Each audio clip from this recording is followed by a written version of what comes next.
रद्द होणार नाही. मला परक्यांसमोर घरातले वाद उकरायचे नाहीयेत. आणि आता खरे दागिने तुझ्याजवळ आलेत ना, आणि हे पण सिद्ध झालंय की सखू किंवा तिचे उमाई आप्पा खोटे नाहीयेत, चोर नाहीयेत, तशी भामाताईने स्पष्ट कबुली दिली. तेव्हा आता हे प्रकरण मिटलं, चोरही सापडला आणि दागिनेही. तेव्हा माझं दुसरं लग्न करण्याचा प्रश्न येतोच कुठे? मनोरमाबाई, तुमच्या अंतर्गत वादाशी आमचं काहीही घेणं देणं नाहीये. पण तुम्ही आम्हाला वचन दिलंय आणि त्या वचनानुसार माणिक आणि दिगंबर राव यांचा साखरपुडा व्हायलाच हवा. प्रश्नच नाही. आमच्याशी, आमच्या मुलीच्या भावनांशी आणि आमच्या प्रतिष्ठेशी खेळण्याचा तुम्हाला काहीही अधिकार नाहीये. मी कधीच मनापासून तयार नव्हतो.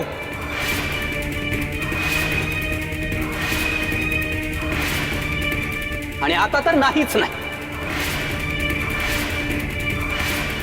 तेव्हा सगळ्यांनी हा पोरकट हट्ट सोडा. आमचा नाहीये पोरकट हट्ट. तुमचीच आई आणि तुमचे लोचट काका आले होते आमच्या दारावरती भीक मागायला.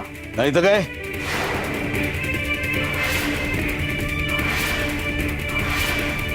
आणि मुहूर्त काढायला कोण आलं होतं हे असले खेळ करायला? हा साखरपुडा कुणीही मोडू शकत नाही. नाही, सकूचे दागिने आता मिळालेत, तेव्हा आता हा साखरपुडा. तुम्ही सगळेजण ऐका, मी सगळ्यांची गाढवावरनं धिंड काढीन.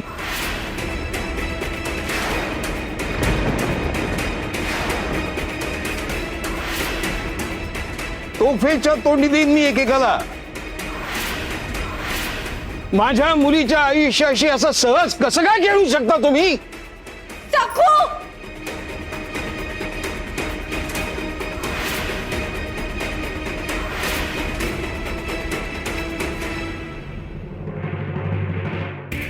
सखू, सखू बाहेर ये, बाहेर ये.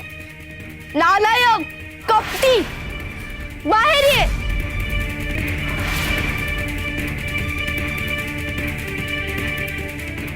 शेवटी आणलंच ना तू विघ्न. सत्यानाश केलास माझा. जळकुटी कुठची.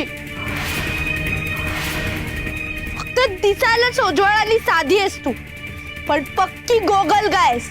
गोगल गाय आणि पोटात पाय. चल चल, तुला दाखवते, चल.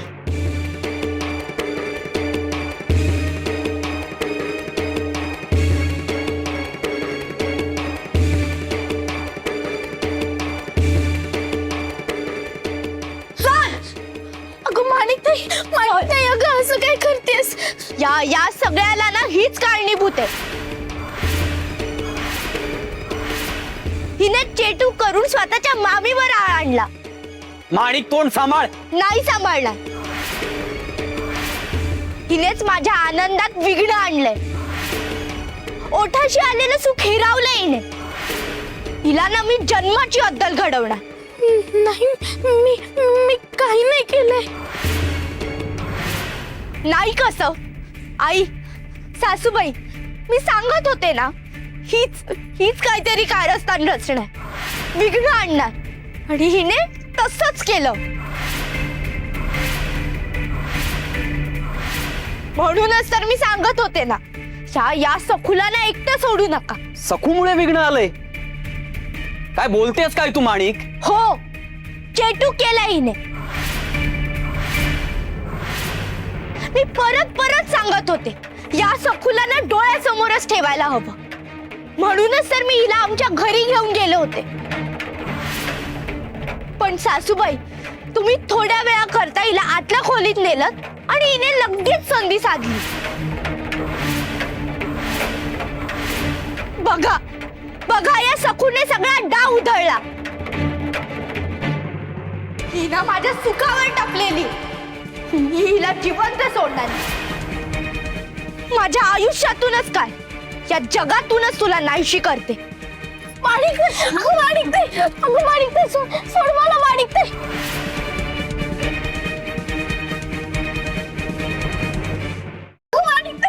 माणिक सोड.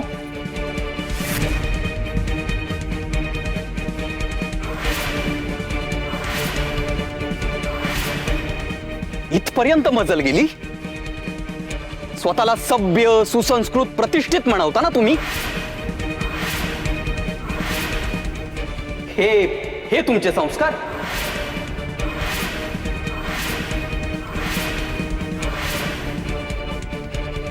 अहो बघणाऱ्याला लाज वाटेल अशी वागते तुमची कन्या. तेव्हा तुमच्या मुलीला आधी चांगलं वळण लावा आणि मग लग्न बिग्न. तिला आधी एक सुसंस्कृत माणूस होऊ दे. जरा शिक म्हणावं माझ्या सखूकडून. जरा शिक म्हणावं माझ्या सखूकडून. जरा शिक म्हणावं माझ्या सखूकडून. जरा शिक म्हणावं माझ्या सखूकडून. दिगू काका ओरडतोयस का? होय मी म्हंटल आणि चुकून तोंडातून गेलं नाहीये. मी खरं तेच बोलतोय. माझी सखू. माझी सखू.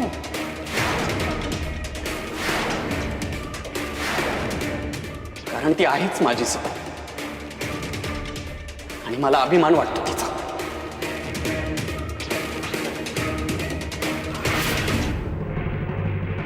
अरे तिचा नवरा हिरावला जात होता. तिच्या सुखावर घाला पडत होता. आरोपांच्या फैरी जडत होत्या. अत्याचाराची परिसीमा नव्हती तरीही एकदाही ती मर्यादा सोडून वागली नाही. वडीलधाऱ्यांचा अपमान नाही की या निर्लज्ज माणिकशी तंटा नाही.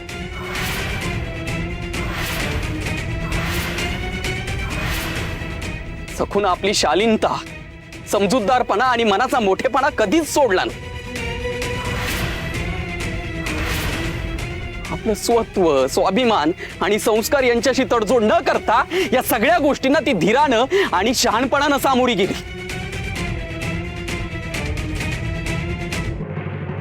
सांगा सुभेदार काका, सांगा. माझ्या समोर माझ्या बायकोला माझ्याच घरात येऊन वाह्यातपणे बोलणाऱ्या, मर्यादा सोडून वागणाऱ्या तुमच्या लाडावून ठेवलेल्या लेकीला सांगा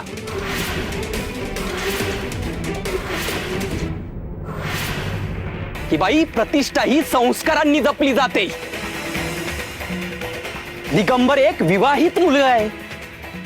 माझी कुणी आवडती नावडती अशा राण्या नाहीये. माझी एकच बायको आहे आणि ती मला अत्यंत प्रिय. माझी सखूच प्रिय. माझी सखूच.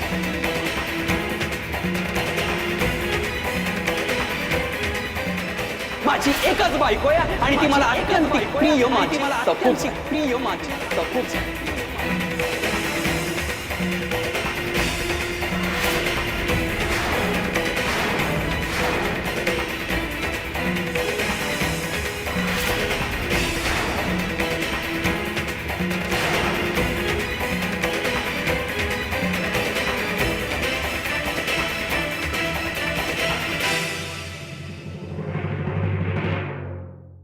तेव्हा सखूची ही अंगठी सखूलाच मिळायला हवी.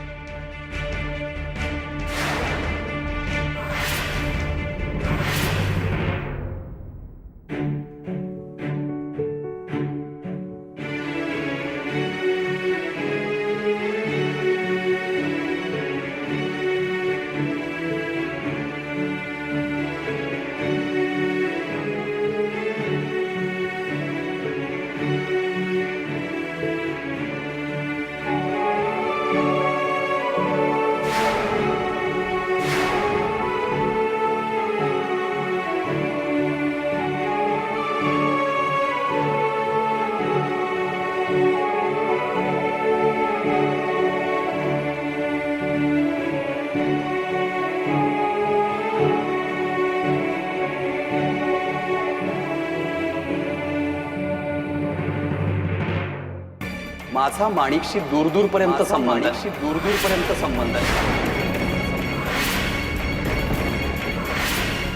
विवाहित मुलाबद्दल आसक्ती ठेवणं सभ्य घरातल्या मुलीला आणि तिच्या आई बापाला शोभत नाही.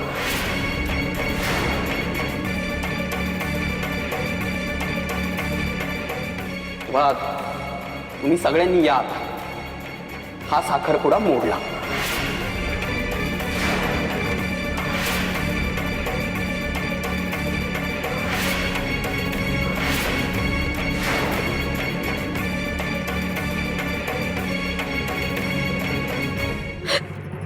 नाही नाही नाही माणी माणी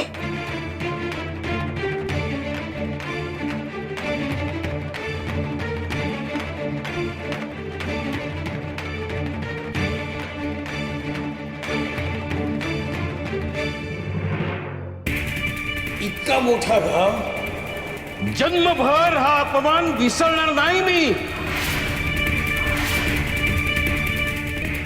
तुझा शहाणपणा आता कसा उतरवतो ना तेच पहा. आमच्या सोन्याची माती करतोस काय? तुझ्या आयुष्याची राख रंगोळी कशी करतो ना ते पहाच. नाही तुझ्या घराण्याला बर्बाद केलं आणि भिकेला लावलं ना तर नावाचा त्र्यंबकराव सुभेदार नाही मी.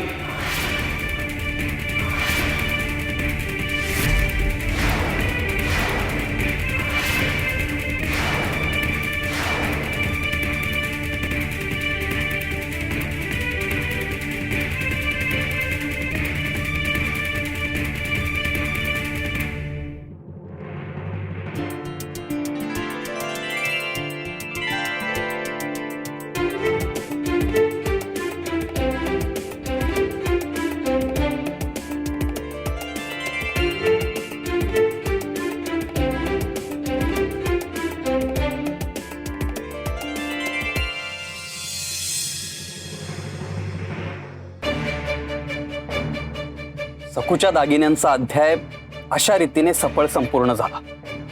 आता सगळ्या गोष्टी सूर्यप्रकाशा इतक्या स्वच्छ आहेत. भामाताईने स्पष्ट कबुली जबाब दिलाय.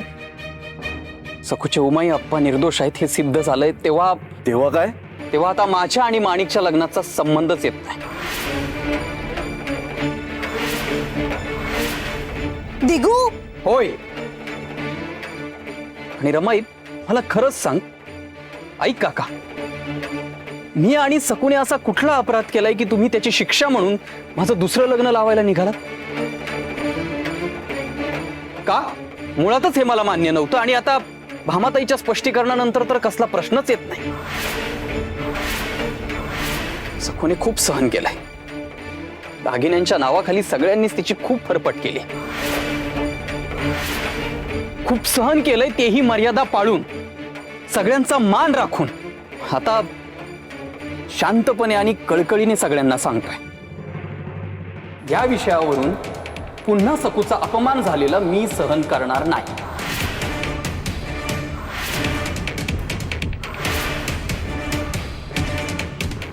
तेव्हा सगळ्यांनी लक्षात ठेवा की सखू या घरची सून आहे आणि तिला योग्य तो मान मिळायलाच हवा. बस, विषय संपला.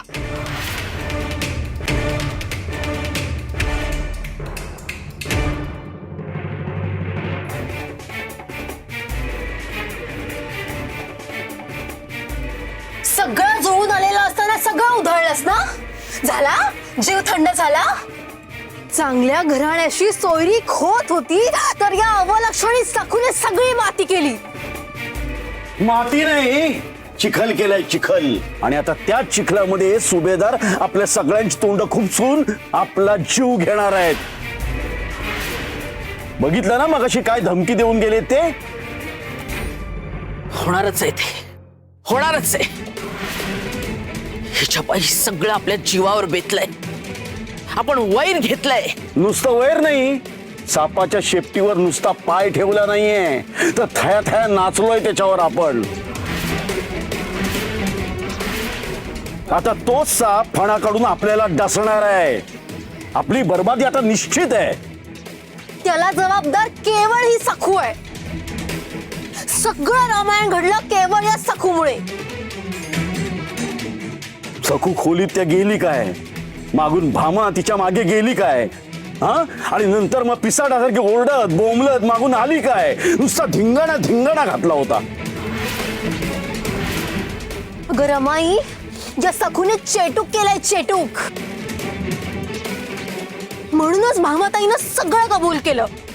काय ग सखू, काय केलंस भावाला? काहीतरी केलं असशीलच मग. अशी धावत का बाहेर आली ती? आणि तिला काय दिसत होतं? ती बेशुद्ध का पडली? काय केलंयस तू? अगं बोल ना. अगं बोल ना कुलक्षणे, काय केलंस भामाताईला? सखू बोल, काय केलंस तू? बोल. अगं बोल. अगं बोल ना. सखू बोल. बोल. थांबा.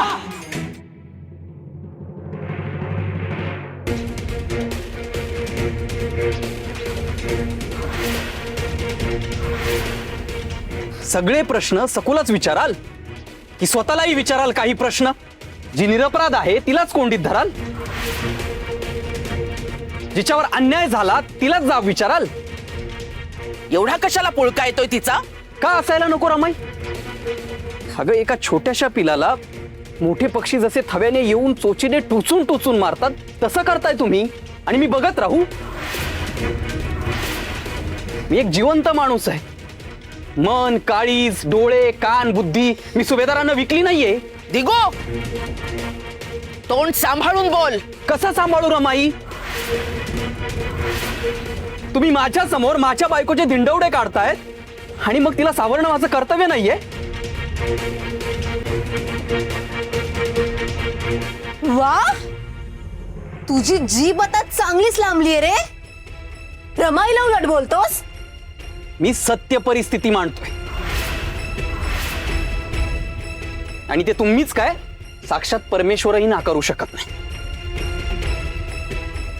स्वतःलाही प्रश्न विचारा सांगितलेलं टोचतंय का? नाही, मला या आधीचं उकरून काढायचं नाहीये किंवा सखूच्या छळाचा माझ्याकडे असलेला पाढाही मी वाचत नाहीये. पण निदान सखूने तुमच्यासाठी केलेल्या चांगल्या गोष्टी तरी आठवा. आठवा या घरासाठी केलेलं अग्निदिव्य. आठव रमाई तुझी अहोरात्र केलेली सेवा. विसरलात सगळं? सगळं सोयीस्करपणे विसरलात ना? भामाताईने केलेला गुन्हाही विसरलात की काय? नाही, तो तर सखूने केलाही नव्हता तरी तुम्ही तिला झोडपलत. आणि भामाताईला एकही प्रश्न विचारला नाही. भामाताईने जर स्पष्ट कबूल केलंय तर तिला जाब विचारण्याऐवजी तुम्ही सखूवर का तोंड सुख घेताय? क्षमा करा पण मी हे ऐकून घेणार नाही.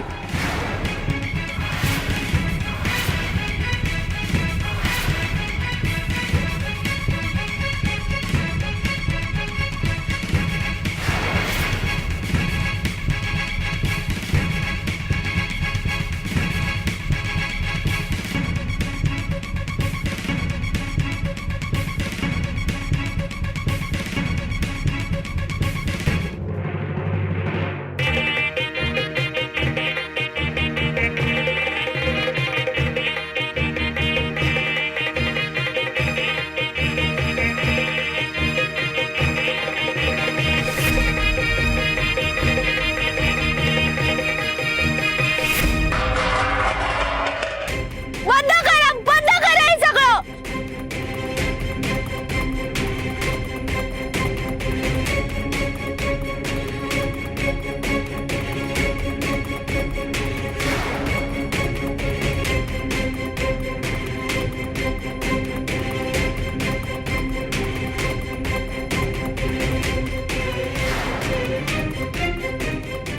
माणिक, अगं अगं काय करतेस? काय करतेस हे सगळं?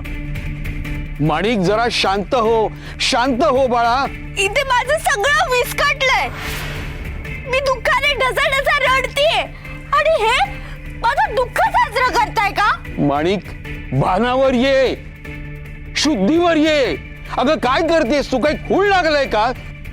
माणिक, अगं झालं ते गेलं. सोडून दे आता सगळं सोडून दे. नाही नाही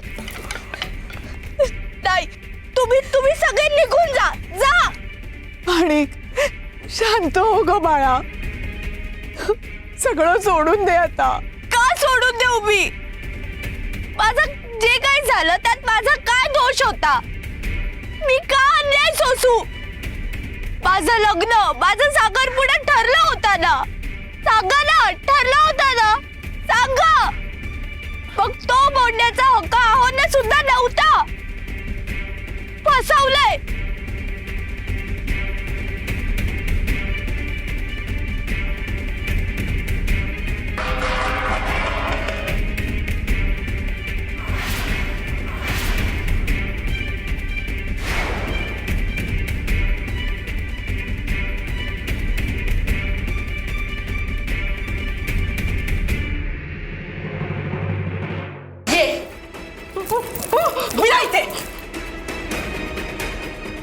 मोठी तोंड वर करून नाकाने कांदे सोलत होतीस. शेवटी माझंच नाक कापलंस. माझी भाची ना आणि माझेच दागिने चोरतेस. मेली तुझी मावशी. वरदार पुन्हा तुझं एक काळ तोंड मला दाखवलंस तर संपलं आपलं नातं. संपला आपला संबंध. रमाई अगं कदाचित मध्ये बोलू नकोस. गप्प बस. काय ग भावे, लाज नाही वाटली तुला? माझ्या हक्काचे दागिने चोरतेस आणि वर दुसऱ्यांवर आळ घेतेस. आमची फसवणूक तू केलीसच आणि आजचं कार्य झालं नाही ते फक्त तुझ्यामुळे. सगळा बट्ट्या बोळ केलास तू.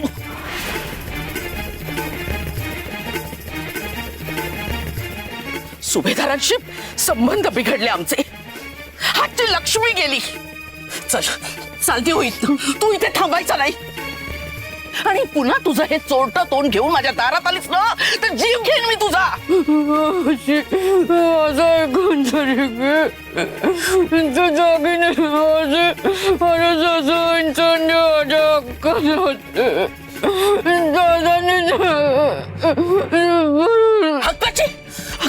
हक्काच्या गोष्टी करतेस तू.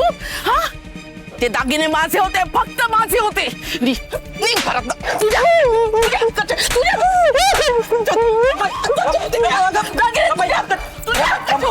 काय करतेस रमाई? थांब. सासूबाई सासूबाई आपल्याला आपले दागिने मिळालेत ना. मग आता माझ्या मामीला मारू नका ना. तिला क्षमा करून टाका. इंदू बिंदू जा, आईला जपून घेऊन जा. जा.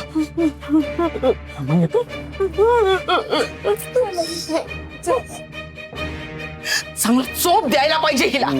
कशाला सोडलंस? माझ्या हक्काचे दागिने चोरले हिने. दागिने सखूचे आहेत आणि महामाया बघा छाती ठोकून 100 वेळा सांगते माझे दागिने माझे दागिने. ती सोडणार आहे. भामीचे स्वतःचे दागिने तेही हडप करायला ती मागे पुढे बघणार नाही. या म्हशीनं सगळं होत्याचं नव्हतं केलं. हातची लक्ष्मी मातीत मिळवली. आता हिनेच आणून द्यायचं ते सोनं.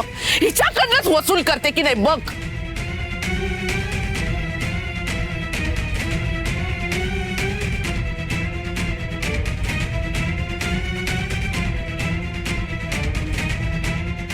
निघ निघ. तुझं काळं तोंड घेऊन निघ इथलं. समय शांत.